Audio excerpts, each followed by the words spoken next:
আমাকে ভজিবার যার আছে অভিলাষ, ধ্যান দিন, শব্দের দিকে ধ্যান দিন। আমাকে ভজিবার যার আছে অভিলাষ, সে ভজুক গিয়ে মোর মঙ্গল দাস। গোবিন্দ বলছেন আমাকে ভজবার যার অভিলাষ বা ইচ্ছা আছে, সে যেন আমার দাসকে ভজন করে। যে তাকে পেয়েছে না, তাকে ধরুন, দ্রুত তাকে পাওয়া যাবে।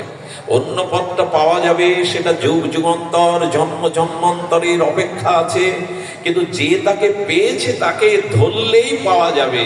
এটাই বিধি, এটাই রীতি। রসিক মুরারি তিনি এক গ্রামে শিষ্যের বাড়িতে আছেন, ভক্তমালে দেখে নেবেন চোখ বুলিয়ে। এই রসিক মুরারি যেখানে আছেন তিনি রাজ কর্মচারী। তো গুরুদেবকে পেয়ে, এমন রসিকজনকে পেয়ে তিনি 2 দিন রাজ কার্যে যাননি, এবং রাজার দক্ষিণ হস্ত বলা যায় তাকে।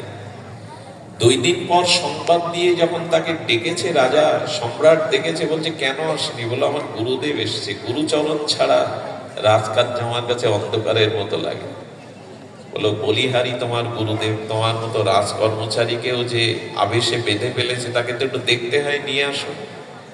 মনে মনে বললেন কেমন গুরু, কেমন সাধু, একটু পরীক্ষা তো করতে হবে।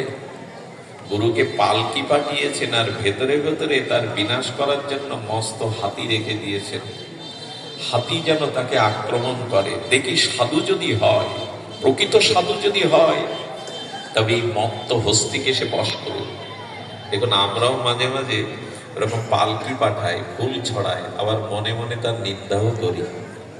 এই কপটতা থাকলে সাধু সঙ্গের এই পথে কিছু পাবেন না। সরল প্রাণী, বিশ্বাস শ্রদ্ধার সহিত এই রাজ্যটা, এই রাজ্যে কোনো কপটতার স্থান নেই। মন মুখ 2 রকম হলে এই রাজ্যে শূন্য হাতে তাকে ফিরে যেতে হবে, কিছুই পাওয়ার নেই। গাও গাও সবে গৌরাঙ্গের গুণ, সরল করিয়া মন। মন সরল না হলে কপট এই রাজ্যে কিছুই পাবে না। ছাড়ো রে মন কপট চাতুরি, বদনে বলো হরি হরি, তবেই তো পাবে। কপটতায় আজ আমাদের ঘিরে ধরেছে, কপটতায় আজ আমাদের ভক্তি পথের, এই সরল পথের অন্তরায় হয়ে দেখা দিয়েছে। রসিক মুরারি পালকি নয়, বললেন হেঁটে যাব। সামনে মস্ত হস্তি, রাজা চিলিকোটার থেকে দেখছে যে কেমন সাধু পরীক্ষা করে নিতে হয়। রাজ কর্মচারীকে শিষ্য বানিয়ে ধন লোভে, প্রতিষ্ঠার লোভে শিষ্যকে আটকে রেখেছে, দেখতে চায়। মস্ত হস্তির চোখ রাঙা রাঙা হয়ে গেল, উন্মত্ত হয়ে যখন যখন রসিক মুরারির দিকে ধেয়ে আসছে। রসিক মুরারি পলায়ন নয়, ওর চোখ রাঙা হাতির, মস্ত হস্তির, আর রসিক মুরারির চোখে যখন বিন্দু বিন্দু জল ঝরছে, সামনে গিয়ে হাত জোর করে বললেন, ওরে কত জন্মে কত অপরাধে এমন শক্তিশালী হয়েও মানুষের বশবর্তী হয়ে জীবন কাটাচ্ছ। হাতির সামনে গিয়ে হাত জোর করে চোখের জলে বলছে, একবার হরিবল, একবার হরিবল। এই সিনেমা নয়, গল্প নয়, উপন্যাস নয়। ভক্তমালে বলছেন রসিক মুরারি কেঁদে ফেলেছে, হস্তির সামনে গিয়ে বলছে একবার হরিবল। জীবন সার্থককর। কি বলবো আপনাদের, এরা জাদু জানে না। এদের হৃদয়ে যে ভগবানের প্রেম আছে, ভক্তি আছে, নয়নে জল আছে, এটাই যথেষ্ট।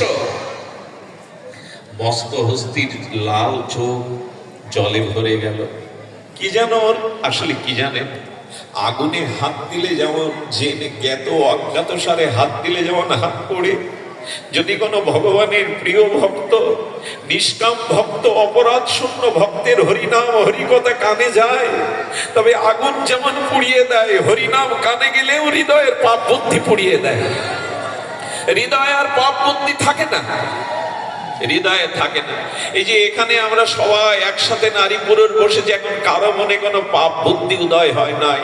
হরিকথা হরিনাম ভগবত ভক্তের মুখ দিয়ে কর্ণ জোয়ার দিয়ে প্রবেশ করলে চিত্তে পাপ বুদ্ধি বিনাশ হয়ে যায়। আগুন যেমন পুড়িয়ে দেয়, হরিকথা হরিনাম পাপ বুদ্ধিকে পুড়িয়ে দেয়।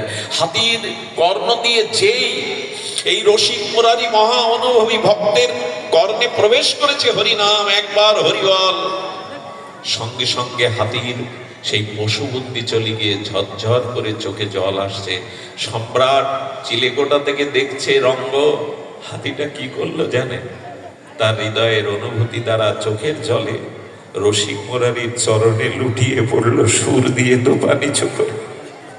সম্রাট দেখছে কে একটা মস্ত হস্তিকে একবার হরি বলে চোখের জল ফেলায়, চরণে প্রণাম করছে কে?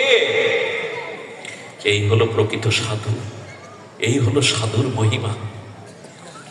আমার মতো মাদি স্বজন নয়।